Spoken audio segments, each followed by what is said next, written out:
बिस्मिल्लाहिर्रहमानिर्रहीम। मेरा नाम ईसानुर है। इस वीडियो में हम आपको बताएंगे, अगर आपके पास इस तरह का खूबसूरत 10 मरले का फ्रंट एलिवेशन है, अगर आप ग्रे स्ट्रक्चर बनवाना चाह रहे हैं, कंपनी ढूंढ रहे हैं, किसी अच्छी कंपनी से बनवाएं ए प्लस क्वालिटी के साथ, तो आप हमसे रब्ता कर सकते हैं। ये 10 मरले का ग्रे स्ट्रक्चर हम पार्क व्यू सोसाइटी में कर रहे हैं। इस पर कितनी कॉस्ट आएगी, कौन सी चीज़ें ग्रे स्ट्रक्चर में शामिल हैं, पेमेंट प्लान और टाइम पीरियड, सारी चीज़ें हम आपको इस वीडियो में बताने वाले हैं।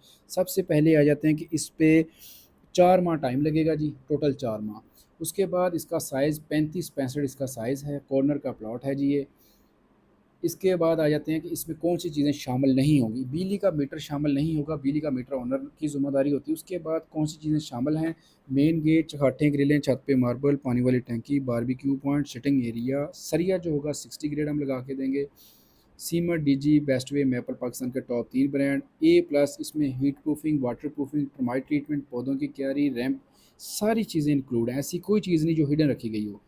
आगे आ जाते हैं इसका पेमेंट प्लान। पेमेंट प्लान जो होता है हमारी कंपनी का, वो अल्हम्दुलिल्लाह हम एडवांस के अलावा बाकी जितनी भी पेमेंट्स हैं वो काम करने के बाद लेते हैं, ठीक है। 99 लाख में हम कंप्लीट ग्रे स्ट्रक्चर बना के देंगे 4 माह के अंदर। अगर आप कंस्ट्रक्शन का इरादा कर रखते हैं तो पेज को फॉलो कर लें, ताकि कंस्ट्रक्शन से रिलेटेड इन्फॉर्मेटिव वीडियो आप तक इजीली पहुंचती रहे। वीडियो अच्छी लगी इसको ज़्यादा से ज़्यादा शेयर करना है, पेज को फॉलो कर लें। दुआ में याद रखिएगा। अल्लाह निगहबान।